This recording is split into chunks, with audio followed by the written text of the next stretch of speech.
When we have a former NATO Secretary General Anders Fogh Rasmussen appointed as an advisor to the President of Ukraine, Petro Poroshenko, we have US appointing Iraq War General and ex-CENTCOM chief as Ukraine's senior defense advisor. When we have the United States assigning its war assets to Ukraine, why do you think that these people who've been involved in the deadly wars around the world are moving to Ukraine with their skills and experience? I wonder what is the logic behind those moves. General John Abizaid, former head of the US Central Command, has been appointed as a senior defense advisor to Ukraine's top military brass, with the stated goal of bringing it in line with the Western principles and standards. The announcement was made at a meeting between the US Defense Secretary Ashton Carter and his Ukrainian counterpart, Stepan Poltorak. General Abizaid will provide authoritative advice to Minister Poltorak and other senior Ukraine officials as Ukraine aims to implement reforms designed to bring its armed forces in line with the Western principles and standards. So that means General Abizaid will have real power in Ukraine. General Abizaid, a career officer who has seen various deployments since the 1991 Gulf War and Iraq War. This American general will be in charge of what Carter described as enhancing democratic and civilian control of the Ukrainian armed forces, transitioning to NATO staff structure. I call it as I see it. Those two generals will be in charge of Russian and Ukrainian war that will involve all NATO alliance. This is going to be real hell on this planet.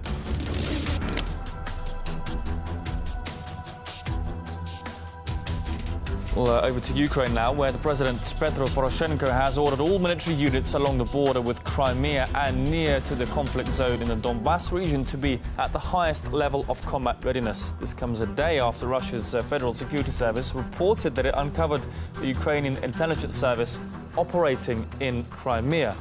The FSB announced it successfully prevented 2 terrorist attacks in Crimea being plotted by a network of agents allegedly working for Ukraine's chief intelligence agency. They were planning to target key infrastructure in the peninsula. During the raids, 1 federal security officer and 1 Russian serviceman were killed as gunfire was exchanged between the 2 sides. Various explosive devices you can see there, including grenades and different types of ammunition, were allegedly also found at the site of the raid.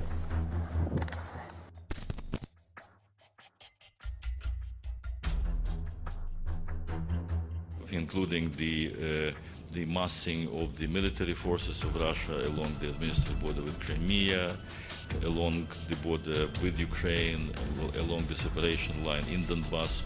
We're talking altogether about more than 40,000 of Russian troops, both inside Ukraine, including Crimea, and very close to the Ukrainian border on the territory of Russia.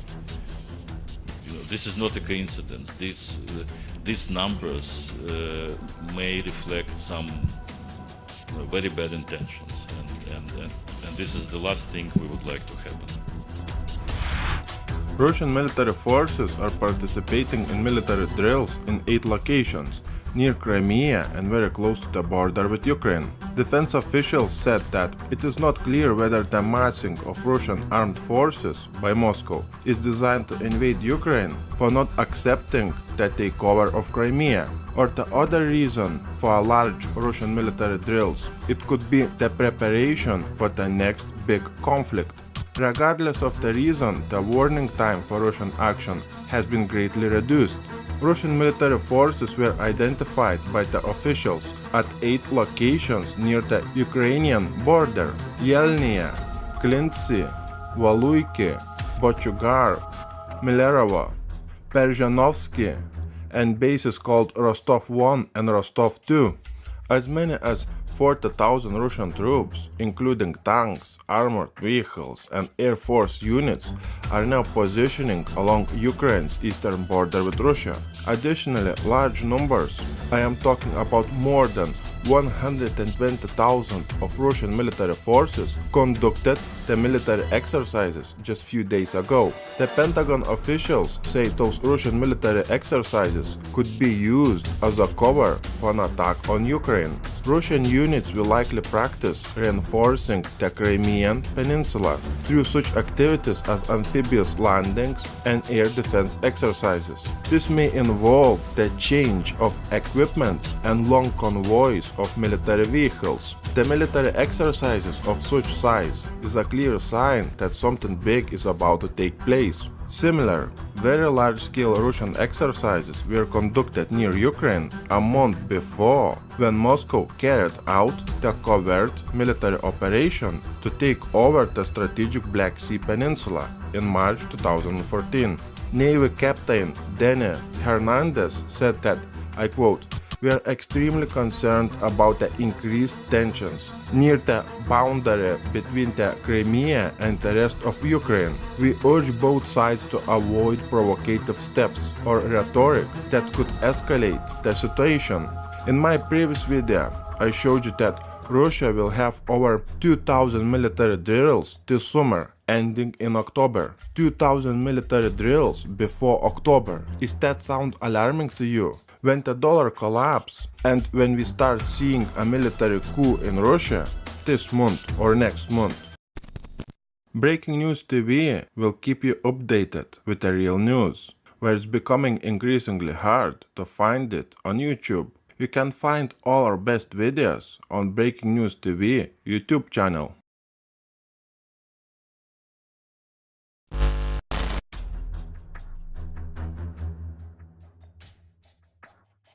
Is Russia conducting a massive mobilization of its troops for an invasion of Ukraine? The drumbeats of war are growing louder. Fighting in eastern Ukraine between the separatists and pro-government forces has risen to a level not seen in the last 12 months. The Russians claim that they recently foiled the Ukrainian plot to conduct a terror attack in Crimea. This terror plot was engineered to provoke Russia into a full-scale conflict, but it failed. As tensions in the region have increased, the Russians are using the cover of military drills to move massive amounts of troops and military equipment to the multiple places on the border with Ukraine. This is something that I was talking about in my previous video, but things have intensified since then. Needless to say, the Ukrainians are quite alarmed by this, and the president of Ukraine, Petro Poroshenko, is warning that a full-scale mobilization of the military forces may be needed. If something is going to happen, it is likely to happen very soon. Many analysts predict that once we get into October, it will become much more likely that we would see Russian invasion of Ukraine.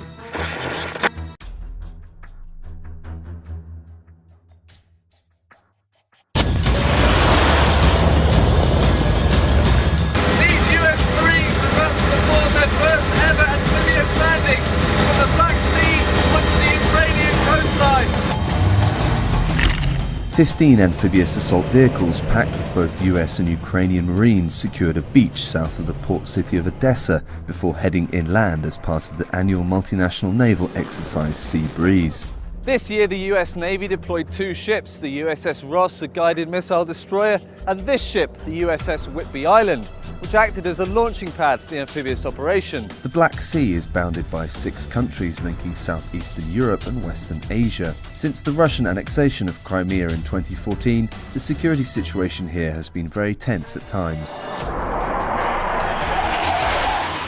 This footage shows a Russian fighter jet flying over the USS Donald Cook in the Baltic Sea earlier this year. A similar incident happened on the same ship in the Black Sea in 2014, a move condemned by the US as unnecessary provocation.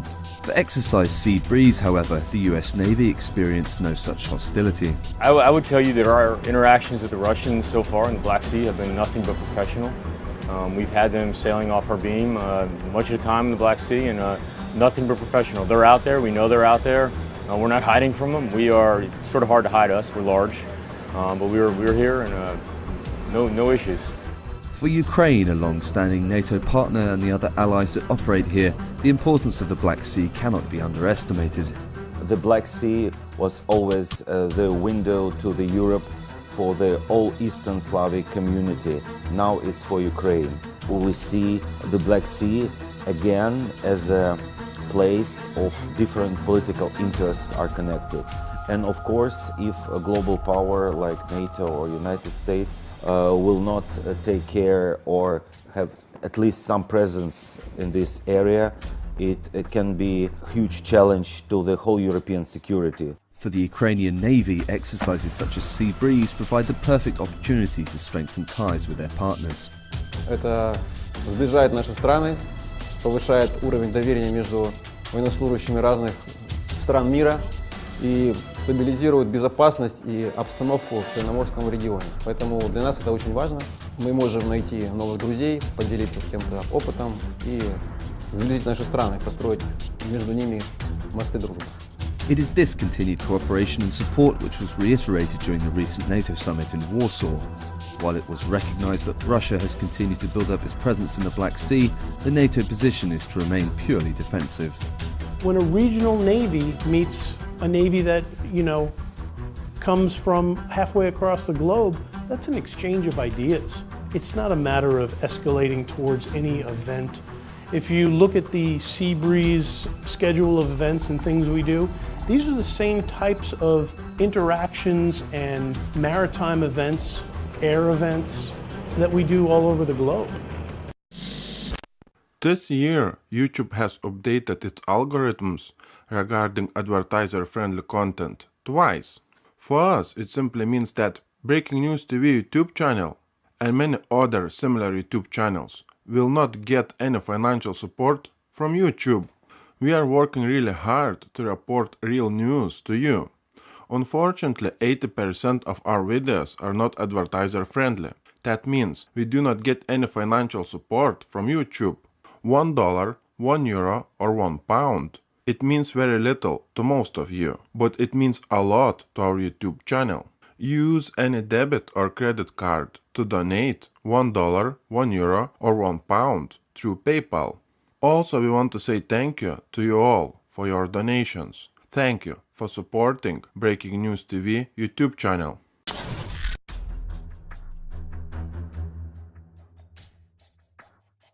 US spy planes have been intercepted while approaching Russian airspace over the Black Sea. RT's Murad Gazdiev has more on this story. Over a 24-hour period, American spy planes made repeated attempts to get close to the Russian border, the Russian Defense Ministry says. Unfortunately, they were detected both times as they approached the Russian coast. Fighter jets were scrambled in Crimea. They intercepted those American spy planes, and the spy planes turned around, headed back out towards the Black Sea. The Americans have confirmed that an incident took place, and they, as tradition dictates now, blamed the Russians. The incident was an unsafe, close-range intercept of a Navy Poseidon aircraft while it conducted routine operations in international airspace over the Black Sea.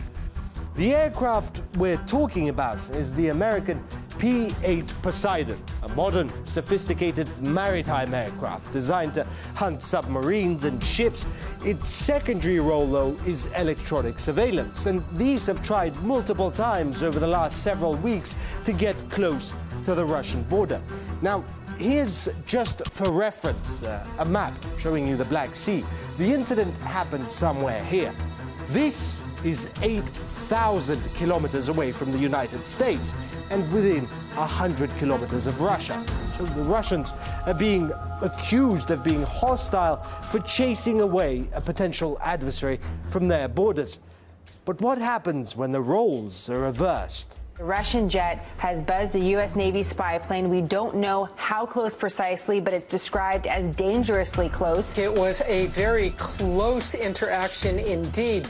Pentagon officials saying that an Su-27 Russian jet earlier today flew within 10 feet of a U.S. Navy P-8 patrol aircraft. You may remember, back in June, there were a few big stories about how NATO fighter jets had to be scrambled to intercept Russian aircraft in the Baltics. They were flying then in international airspace, yet nevertheless, Russia was being hostile. It seems like a no-win situation. If Russia chases away NATO jets at its borders, it's being hostile.